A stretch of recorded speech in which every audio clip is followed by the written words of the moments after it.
అన్న ఇవాళ ఏదైతే జగన్మోహన్ రెడ్డి గారు జువ్వలదిన్నె వెళ్ళాడు, ఏదో మత్స్యకారులకి నేను ఏదో ఆదుకున్నానని చెప్పడానికి వెళ్ళాడు. ఆయన ఉండగా అసలు ఏం చేశాడు అంటారు? గతంలో కూడా మనం చూసాం, విశాఖ పోర్టు ఉన్న గవర్నమెంట్ సంబంధించిన పోర్టు కూడా ప్రైవేట్ పరం చేసి అమ్ముకున్న పరిస్థితి. ఇప్పుడు బెదిరింపు ధోరణి వ్యవహారంగా మాట్లాడుతున్నాడు, దాన్ని ఎలా చూడొచ్చు అంటారు? జగన్మోహన్ రెడ్డి గారు ఎక్కడికక్కడ విధ్వంసం సృష్టించాలని చూస్తున్నారండి. ఆ జిల్లాలో మనకి రాయలసీమకి అటు ప్రకాశం జిల్లాకు వచ్చేసరికి ఎంతోమంది మత్స్యకారులకు నారా లోకేష్ గారు అక్కడ పోర్టు తీసుకురావడం, పోర్టుకు అనుసంధానంగా మత్స్యకారులకు కావాల్సిన బోటింగ్ యంత్రాంగం తయారు చేసి యూనిట్ నెరవేర్చడం అనేది ఆటోమేటిక్గా అక్కడ ఉన్న మత్స్యకారులకి తెలుగుదేశం పార్టీకి గ్రోత్ పెరుగుతుంది. దాన్ని జీర్ణించుకోలేక గతంలో అతను అక్కడ పోర్టు దగ్గరలో ఎటువంటి బోట్లు గీట్లు రాకూడదని ఒక జీవో తీసుకువచ్చారు. ఆ రోజు ఎంతోమంది మత్స్యకారులు ఎన్నో రకాలుగా ఇబ్బంది పడిన పరిస్థితులు ఉన్నాయి.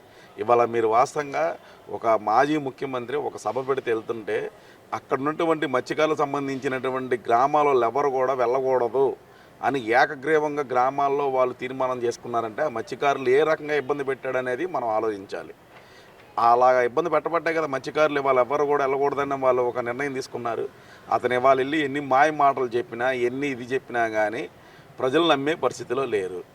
అంటే ఈ గవర్నమెంట్ వచ్చిన తర్వాత నేను తెచ్చిన పోర్టులన్నీ ప్రైవేట్ పరం చేస్తున్నారు, నేను వస్తే మళ్ళీ అధికారంలో రాగానే వాళ్ళు అంత చూస్తా అని చెప్పి మళ్ళీ బెదిరింపులు పాల్పడుతున్నాడు. ఎలా చూడొచ్చుంటారు? ఇక ఆయన ఒక సైకో విధానం అండి. అతను ఏ కాడికి కూడా ఆంధ్రప్రదేశ్ రాష్ట్రం డెవలప్మెంట్ అవ్వటం అనేది ఆయనకి పూర్తిగా ఇష్టం లేదు. అతను ఏ కాడికి బెదిరింపి ధోరణులు ఉంటాయి. ఆల్రెడీ హైకోర్టు పక్కన వాళ్ళకి అత్యంతలు వేస్తున్నా కానీ అతనికి ఆ ఆలోచన రావటల్లా. ప్రజలు రేపొద్దున జరగబోయే పంచాయతీ కార్పొరేషన్ ఎలక్షన్లో మరోసారి చొప్పు తీసుకుంటున్నట్టుగా ప్రజలు తీర్పిస్తే ఎంత కొంత మార్పు వస్తుందేమో కానీ అతను అయితే మార్పు అనేది నాకు తెలిసినంతవరకు రాదండి. అంటే మనం ఇక్కడ చూసుకుంటే గతంలో పోర్టులు ప్రైవేట్ పరం చేసింది ఆయనే, ఉన్న పోర్టును కూడా గవర్నమెంట్ వాటాను కూడా అమ్మేసుకుంది ఆయనే. ఇప్పుడు వచ్చి ప్రైవేట్ పరం చేస్తున్నారు, ఈ గవర్నమెంట్ వచ్చి అన్యాయం చేస్తున్నాడు, నేను తీసుకొచ్చినట్టు వాళ్ళు పేరు చెప్పుకుంటున్నారు, నేను ఇంత కట్టినా కూడా కట్టలేకపోయారు వీళ్ళు వచ్చి 2 సంవత్సరాలు అని చెప్పి మాట్లాడుతూ ఉన్నాడు కదా. ప్రైవేటు పరం చేసి ప్రైవేటు పరంగాను వాళ్ళకి సంబంధించిన కొంతమంది వ్యక్తులతోనూ దాన్ని లాబింగ్ చేసుకొని ఆర్థిక పరంగాను డబ్బులు దోచుకుంది వాళ్ళే. ఇవాళ ఎక్కడికక్కడ మీరు చూడండి, అదానీ గారికి ఇచ్చింది ఎవరండి?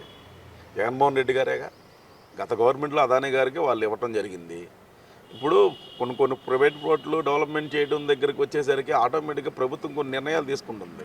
ఇప్పుడు మన రాష్ట్ర ఆర్థిక పరిస్థితి బడ్జెట్ ప్రకారంగా కొన్ని డెవలప్మెంట్ చేయడానికి సెంట్రల్ గవర్నమెంట్ నుంచి కూడా ఇవాళ సెంట్రల్ గవర్నమెంట్ మీరు ఏదైనా తీసుకోండి, ఎటువంటి డెవలప్మెంట్ తీసుకున్నా ఆటోమేటిక్గా పీపీపీ విధానంలోనే తీసుకుంటుంది. ఆ విధంగానే రాష్ట్ర ప్రభుత్వం డెవలప్మెంట్ చేసి ప్రజలకి అందుబాటులో తీసుకొస్తుంది. ప్రజలు చేపలు పట్టే వాళ్ళు ఎంతోమంది మత్స్యకారులు అభివృద్ధి చెందడం కోసం ఆ విధానం వెళ్ళడం వల్ల మంచిదే కదా. అతను చేస్తే మంచిది, ఇతడు చేస్తే చెడుగా భావించేటట్టుగా మాట్లాడతాడు. అంటే వచ్చినట్టు కూడా నేను తరిమేస్తాను ఇప్పుడు బెదిరిస్తున్నాడు కదా. అతను తరిమేస్తాను బెదిరించడం అనడం వల్ల ఆంధ్ర రాష్ట్రాన్ని పెట్టుబడి పెట్టేదారులను భయభ్రాంతులు గురి చేయాలని ప్రయత్నం బాగా చేస్తున్నారు. దాని కూటమి నాయకులైనటువంటి అది నారా చంద్రబాబు నాయుడు ముఖ్యమంత్రి గారు కానీ, ఉప ముఖ్యమంత్రి పవన్ కళ్యాణ్ గారు కానీ, మా యువ నాయకుడు నారా లోకేష్ గారు కానీ తిరిగి వాళ్ళకి గట్టిగా సమాధానం చెప్పడం జరుగుతుంది. అదేవిధంగా మన రాష్ట్రంలో పెట్టుబడులు పెట్టడానికి వచ్చిన ప్రతి ఒక్కరికి కూడా మీరు చూడండి, ప్రతి ఒక్కరికి కూడా బలమైన హామీ ఇస్తున్నారు. ఇవాళ రేపు మళ్ళీ గవర్నమెంట్ కూటమి ప్రభుత్వమే వస్తుంది కాబట్టి ఎవరు కూడా ఇటువంటి వ్యక్తుల గురించి మీరు భయపడాలని అవసరమే లేదని చెప్పి బలంగా చెప్తున్నారు. అది కూడా వాళ్ళు కూడా కంపెనీలు పెట్టే వాళ్ళు కూడా స్వచ్ఛందంగా వాళ్ళంతటా వచ్చి పెట్టుబడులు పెడుతున్నారు. జీర్ణించుకోలేకపోతున్నాడు. ఇక్కడ అది మన సెంట్రల్ గవర్నమెంట్కి సంబంధించిన డిఫెన్స్ ప్రైవేట్ సంస్థ అయినా కూడా డిఫెన్స్ సంబంధించింది, దాన్ని కూడా రావద్దంటానికి సెంట్రల్ గవర్నమెంట్ అసలు ఒప్పుకుంటుంది అంటారు. సెంట్రల్ గవర్నమెంట్ ఆమోద ముద్ర పడితేనే కదా అక్కడ ఇన్వెస్ట్మెంట్ పెట్టేది ఎవరైనా సరే. దాన్ని కూడా ఈయన వ్యతిరేకించడానికి ఎలా చూడచ్చు? అంటే సెంట్రల్ గవర్నమెంట్తో ఈయన వైరం పెట్టుకున్నాడు అనుకోవచ్చు. అక్కడ సెంట్రల్ గవర్నమెంట్తో ఆయన వైరం ఎప్పుడో పెట్టుకున్నారండి, ఇప్పుడు కాదు పెట్టుకుంది. ఆయన అమరావతి రాజధాని బిల్లు విషయంలోనే ఆయన ఏ రోజైతే అక్కడ వ్యతిరేకించాడో ఆ రోజే అర్థమైపోయింది సెంట్రల్ గవర్నమెంట్తో వైరం అనేది. ఆయన ఏంటంటే ఏదో సెంట్రల్ గవర్నమెంట్ వాళ్ళకి ఏదో చూస్తారనుకుంటున్నాడు కానీ ఏమీ లేదు. ఇవాళ మీరు పోర్టులు కానీ రైల్వే సంబంధించిన నేషనల్ హైవే సంబంధించినవన్నీ సెంట్రల్ గవర్నమెంట్ పరిధిలోవి.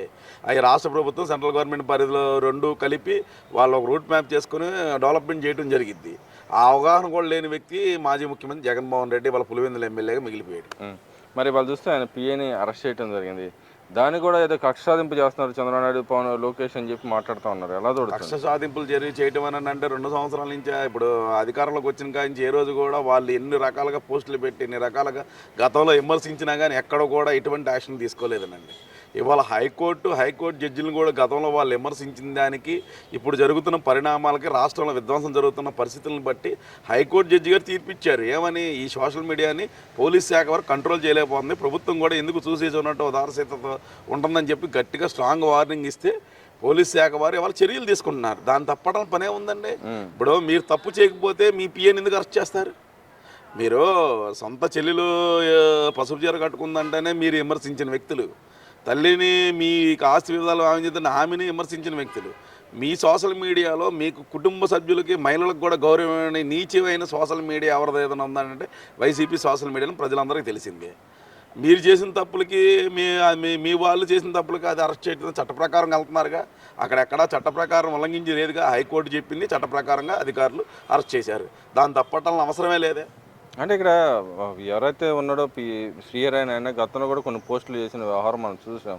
అప్పట్లో కూడా ఆయనకి నోటీసులు ఇచ్చాక నోటీసులు ఇవ్వకుండా అరెస్ట్ చేశారు, అక్రమ అరెస్ట్ చేశారు. అర్ధరాత్రి వచ్చి గోడ దూకేందుకు తీసుకెళ్ళాలని చెప్పి మాట్లాడుతూ ఉన్నారు.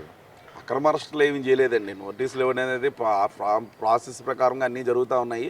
వాళ్ళు ఏంటంటే సింపతి కోసం ఆ విధంగా క్రియేట్ చేసుకుంటున్నారు. అంటే పేరు నేను అంటున్నాడు, మేము మళ్ళీ వచ్చేది అధికారం మాదే, మేము వచ్చిన తర్వాత మేము ఎంత తెలుస్తాం, మా రోజు అంటూ వస్తుందని చెప్పి మాట్లాడుతూ ఉన్నాడు కదా. వాళ్ళకి ఆ రోజు అనేది ఒకటి వస్తుందండి. ఆ రోజు వచ్చేసరికి వాళ్ళకి ఏమీ ఉండదు. ఎందుకంటే ఆ ఉన్న 11లో కూడా ఒకటి కూడా తీసేస్తే ఆ ఒకటి వచ్చే పరిస్థితి కూడా వచ్చిందో రాదా అన్న దీనమైన స్థితిలోకి వెళ్ళిపోయారు వాళ్ళు. వాళ్ళంటూ వచ్చినప్పుడు చూద్దాం. ఎందుకంటే ప్రజలకి వాళ్ళనేది వాళ్ళ ప్రతిపక్ష పాత్రలో ఎక్కడ కూడా ఉందాతనంగా వెళ్ళట్లేదు కాబట్టి ప్రజలే వాళ్ళని తిరస్కరించే పరిస్థితి. కూటమి నాయకులు డెవలప్మెంట్ చేసుకుని వెళ్తున్నారు కాబట్టి ప్రజలకు కూడా ఎవరు అభివృద్ధి చేస్తున్నారో, ఎవరు విధ్వంసం సృష్టించాలని చూస్తున్నారో ప్రజలు అర్థం చేసుకుంటున్నారు. దాని గురించి ఇంకా పట్టించుకోవాల్సిన అవసరమే లేదండి. ఏదో ఒకటే వాళ్ళు రాష్ట్రంలో ఏదో మేము మనుగడ సాగిస్తున్నామని చెప్పని మాజీ ముఖ్యమంత్రి ఒక మావిగానని ఈ కూటమి ప్రతిపక్ష నాయకులు విమర్శించడం ద్వారా ఏదో జనాల్లో కనబడటం కోసం తప్ప వాళ్ళని పట్టించుకునే పరిస్థితి జనాభాకి లేదు. అంటే ఇక్కడ నిన్న కూడా వాళ్ళు మళ్ళీ కొత్త పల్లవి అందుకున్నారు. నిన్న దాకానే మావిగానే గొప్ప అని అనుకున్నాడు, ఈరోజు కొత్త పల్లవి అనుకున్నారు. మావిగానే అమరావతి సేఫ్ అని చెప్పి మాట్లాడుతున్నారు. మళ్ళీ ఎందుకని ఇలా మాట్లాడుతున్నారు అనుకోవచ్చు. అంటే ఇంకో మాట కూడా అంటున్నారు, అటు నుంచి అయితే మచిలీపట్నం నుంచి అభివృద్ధి చెందుతా ఈ అమరావతి కూడా దాంట్లో అభివృద్ధి చెందిద్ది అని చెప్పి మాట్లాడుతున్నారు. ఈ కొత్త రకమైన వర్షన్ ఎలా చూడొచ్చు అంటారు? అంటే పిచ్చోడికి రాయి దొరికితే ఎటు ఇసురుతాడో తెలియదనండి. అలాగా నాయకుడు పిచ్చోడు ఏదో రాయి ఇసురుతానే ఉంటాడు. ఆ రాయి ఇసిరినప్పుడల్లా పాపం వైసీపీ నాయకులు కూడా పాటలు పడాల్సి వస్తుంది. ఎటు ఇసిరితే అటు వెళ్ళి భజన చేయాలి అనబడదు. కానీ ఏబిఎన్ రాధాకృష్ణ గారు చెప్పింది ముమ్మాటికి వాస్తవమే వాళ్ళకి. మరి ఇక్కడ చూసుకుంటే నిన్న ఎంపీ గారు ఒక ప్రైవేట్ మీడియా ఛానల్లో కూడా మాట్లాడతా, మా నాయకుడు ఏది చెప్తే అది చేస్తాం, అవసరమైతే మానవబాములాగా తయారవుతాం అని చెప్పి ఒక ఎంపీ సాక్షాత్తు ఒక ఎంపీఏ చెప్తున్నాడు. దాన్ని ఎలా చూడొచ్చు అంటారు? వాళ్ళు ఆల్రెడీ సైకోనే కదండి. వాళ్ళు మానవ బొమ్మలకు ఎప్పుడో తయారైపోయారు, ఇవాళ కాదు ఎప్పుడో తయారైపోయారు. అలా తయారవబట్టి 2024 151లో 5 తీసి 11 ఇచ్చారు. అంటే ఇక్కడ ఒక పదవిలో ఉన్న ఎంపీ అలాంటి వ్యాఖ్యలు చేయడానికి ఎలా చూడండి? అంటే దేశంలోనే కడుగట్టిన తీవ్రవాద వ్యవస్థను నిర్మూలన చేయాలని సెంట్రల్ గవర్నమెంట్ కష్టపడతా ఉంది. మరి ఎంపీ ఈ విధంగా మాట్లాడుతాను ఎలా చూడొచ్చు అంటారు? మానవబాములా తయారవుతాం, విధ్వంసం సృష్టిస్తాం అని చెప్పి వ్యాఖ్యలు చేయడానికి ఎలా చూడొచ్చు అంటారు? నిజంగానే ఆ ఎంపీ పదవికి ఆయన అర్హుడు అంటారు అసలు? ఆ ఎంపీ పదవికే తన అనర్హుడు. సొంత బాబాయిని ఇచ్చేస్తే కానీ ఆ ఎంపీ పదవి ఆయనకి రాలేదు. అది మనందరికీ తెలిసిన సత్యమే. అతనికి ఏంటంటే ఏ కాడికి అతని తాలూకా వర్షను వాళ్ళకు ఉన్నటువంటి బిహేవియర్ ఏంటంటే ఎంతో కొంత భయపెట్టి వాళ్ళ పార్టీ నుంచి వెళ్ళిపోవడానికి ఉన్నటువంటి వాళ్ళ అభిమానులు కానీ కార్యకర్తలు కానీ పార్టీని వదిలేసి వెళ్ళిపోతారు. కాబట్టి వాళ్ళని భయపెట్టడం కోసం ఏదో బయటికి ప్రతిపక్ష నాయకులను భయపెట్టామన్నట్టుగా క్రియేట్ చేస్తున్నాడు ఆయన. మరి ఇంకో విధంగా చూసుకుంటే ఇక్కడ ఇవాళ తెలుగుదేశం పార్టీలో భారీ మార్పులు జరిగినాయి, సంస్థాగతంగా భారీ మార్పులు జరిగినాయి. లోకేష్ గారిని వర్కింగ్ ప్రెసిడెంట్గా అనౌన్స్ చేయడాన్ని ఎలా చూడొచ్చు అంటారు? నిజంగానే వర్కింగ్ ప్రెసిడెంట్గా ఆయన ఛాన్స్ ఎంత అవ్వడానికి ఎలాంటి అవకాశాలు ఉన్నాయంటారు అసలు? నారా లోకేష్ గారు 2014 నుంచి వారు వచ్చిన రాజకీయ పరిణామాల్లో అంచెలంచెలుగా వాళ్ళు ఎదుగుతున్న విధానాన్ని మనం అందరం చూసిన విషయమే.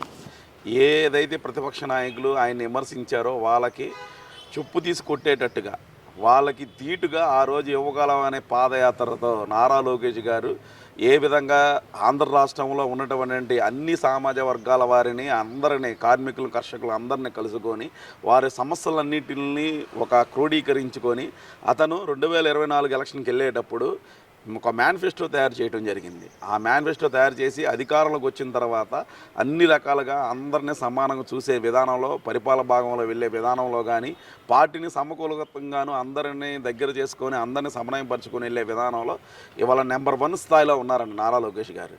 నిజంగా ఆయనకి వర్కింగ్ ప్రెసిడెంట్ ఇవ్వటం అనేది మా జాతీయ అధ్యక్షులు నారా చంద్రబాబు నాయుడు గారికి మనస్ఫూర్తిగా ధన్యవాదాలు తెలుపుకుంటాను. కానీ ఇక్కడ ఎప్పుడు ఎన్నడూ లేని విధంగా మహానాడుకు ముందే ఇలా అనౌన్స్ చేయడం ఎలా చూస్తున్నాను? మామూలుగా అయితే మహానాడులో తీర్మానాలు చేసి ఎన్నుకునే ప్రక్రియ ఉంటుంది. ఈసారి డిఫరెంట్గా ఎందుకు అనౌన్స్ చేశారంటారు ఇక్కడ? అంటే మనకు ఇప్పుడు అధికారంలో ఉన్న తర్వాత మన రాష్ట్ర ఆర్థిక పరిస్థితులను చూస్తూనే ఉన్నామండి. ఇవాళ రాష్ట్రం ఆర్థిక పరిస్థితులను మెరుగుపరచడం కోసం ఇవాళ నారా లోకేష్ గారు కానీ, అక్కడ ముఖ్యమంత్రి చంద్రబాబు నాయుడు గారు ముఖ్యమంత్రి కానీ రాష్ట్ర అభివృద్ధి కోసం పెట్టుబడులు తేవడం కానీ, రాష్ట్ర డెవలప్మెంట్ అనేది కొంత మాకు వెసులుబాటు లేని పరిస్థితి. ఒక రాజకీయ పార్టీగా పార్టీని ఒక పక్కన స్టాండ్ తీసుకొని ఒక పక్కన ప్రభుత్వాన్ని నడిపించడం అనేది ఇవాళ కొంచెం కష్టతరమైన పరిస్థితి అయిపోయింది. దానివల్ల కొన్ని సంస్కరణలు తప్పని పరిస్థితి. ఒక దీనిగా వెళ్ళే వాళ్ళం ఎప్పుడు కూడా ఒక మహానాడైన ఒక కార్యక్రమం పెట్టుకొని దానిలో మేము వెళ్ళే వాళ్ళం.